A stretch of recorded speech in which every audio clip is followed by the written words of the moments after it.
Well, hello, ladies and gentlemen, fellow travelers of leadership. Welcome to another episode of today's Conversations on Leadership, powered by Life University. I'm Dr. Gilles LaMarche, your host. It is my honor and pleasure today to welcome a young man that I've known for a little over a decade, I believe. A powerful young man. He graduated from Life University in 1998 as a chiropractor. He practiced in New York from 1999 to 2006. In 2006, he decided to make a move across the country and relocate in San Diego, California. He has served on the executive board of the New York Chiropractic Council. He is the past president of the California Chiropractic Association. He's currently the second vice president of Chiro Congress. While in San Diego, he served on the board of directors of the San Diego Senior Games Association, which is basically the Seniors Olympics. I would qualify for that. I look forward to participating in the near future, probably in 2022, in my first Masters track and field 400-meter race. But for now, it's my pleasure to welcome Dr. Brian Stenzler, who just recently has moved from San Diego back to the East Coast and now residing in Tampa, Florida. Dr. Stenzler, thanks so much for joining me today. Thank you for having me, Dr. LaMarche. It's so great to be here. Such an honor.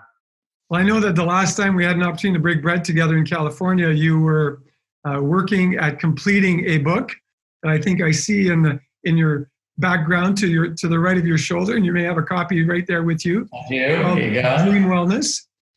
And so my first question for you, Dr. Stenzler, would be, what does it take to be a leader in this wellness revolution? Whether a doctor, a coach, a teacher, a parent, what's it going to take for us to change the health of America, maybe starting with our children? We could probably talk on this topic for about 4 hours. The first thing you need more than anything else probably is grit. You've got to have thick skin. You've got to have willpower. You've got to have knowledge. And you've got to have focus and values. And I think it always starts with a purpose statement. So when somebody has a purpose, especially if it's bigger than themselves, that can be a driving factor for any leader to go ahead and make it through, because leadership is not a popularity contest. I think anybody that's listening who's done anything in leadership, had any leadership roles, or if they're thinking about being a leader, know that you're not always going to be the most popular person on campus. There are going to be a lot of arrows thrown at you. No matter what you do. The worst is when the people that were your followers and your friends and the people that supported you all along, when they get disappointed in you. And having the grit means making the decisions that are not always the most popular decisions, or that seem to be the decision that's going to make everyone happy, but making the decision that's in alignment with the values and the purpose of whatever it is that you're doing, whether it's an organization or whether it's your family. So just like, whether it's punishing your child, or having some form of discipline or whatever it is, however you get your child to do what it is that you want them to do, no parent wants to do that. They say, I do that because I love you, right? Nobody wants to make their child cry, right? Or be an impact with their child crying, but you make those decisions. And the same thing is if you're running an organization. You don't want the employees, you don't want the members, you don't want the other board members, the executive directors, you don't want them crying, but sometimes you have to do what might seem unpopular at the time and push through it, because otherwise the vision doesn't come to fruition and the purpose and the values just go by the wayside. So I know that you are on a personal mission to change the healthcare paradigm in this country, if not around the globe. The reason for Dream Wellness, the book that you've recently published, I think just last week. Yeah, it just launched yesterday actually and hit national bestseller in 3 categories. Fantastic. Congratulations. Thank you. So let's have you talk about that. I mean, you're on a totally different path. You've gone from being a practicing chiropractor and now really on a bigger mission. Not just your practice members, but really looking at the country and potentially the planet to actually shift how people think, so you can shift how people behave, so people can have better outcomes, and we can have better outcomes as a society. Yeah.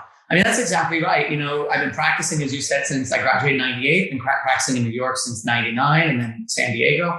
Had 2 very successful practices in New York, 3 very successful wellness centers and practices in San Diego. And as many people as we served there, the reach was still just not enough. I would see children coming in, taking lots of medications, dealing with lots of different problems, ADD, ADHD, eczema, ear infections, allergies, pregnant mamas not doing what they could be doing to support a healthy pregnancy. And I just felt that the impact wasn't enough.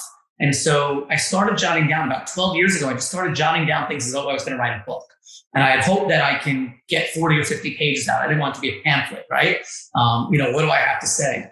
And so I would go several days. I would write several days in a row. And then I wouldn't write again for months at a time. And I knew that the information that I had was important, but it did not have the same sense of urgency until COVID-19 hit the world. And that's when I said, you know what? I have information, we have information that can change the lives and change the shape of our children's lives in the future. So I had a publisher reach out to me and said, have you ever thought about writing a book? You have a story to tell. And I said, interesting that you say that. I've been working on it for, at that point, it was like a decade. So yes. And so I signed on with a publishing company and wrote pretty much every day for the past year and a half in between patients and all the other board opportunities, all the other leadership roles that I have. I don't know how I got it done, but it took a lot longer than expected. Hardest thing I ever did. But now I have an opportunity to get this message out there. So this way parents can actually act like the CEOs of their families and lead. See, children, what's one of their favorite games to play is follow the leader.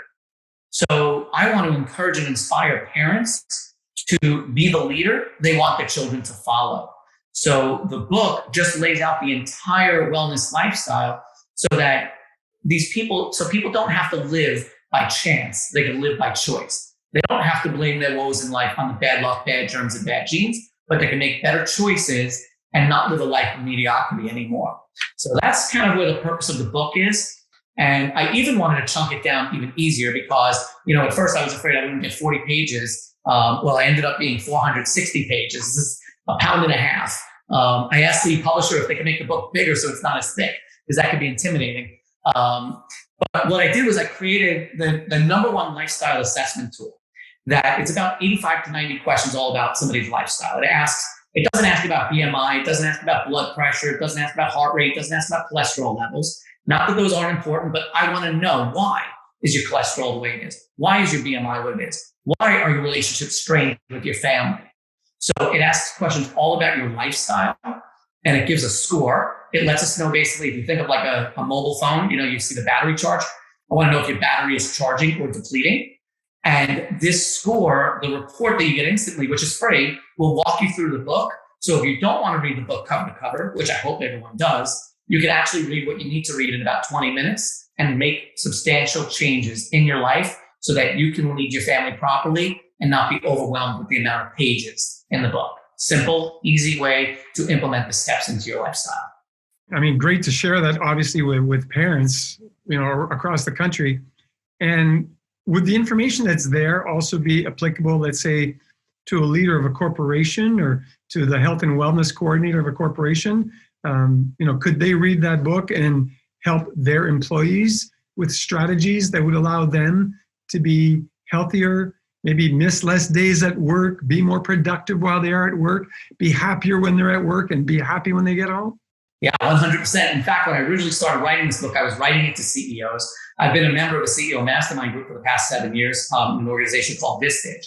And so that was something that I was working on, because we do talk about, even in this book, presenteeism, absenteeism, ergonomics, all those different things. So one thing that employers need to realize is that their employees, including themselves, are often parents. So if their kids are not healthy, if they're missing school because of an ear infection or a fever or a cough, well, one of those parents at least is going to probably miss work. Or they're going to be getting calls from the school nurse or something like that. They're going to have to leave. So that's going to lead to presenteeism and absenteeism right there in itself. So from that aspect of kids, yes, that's huge.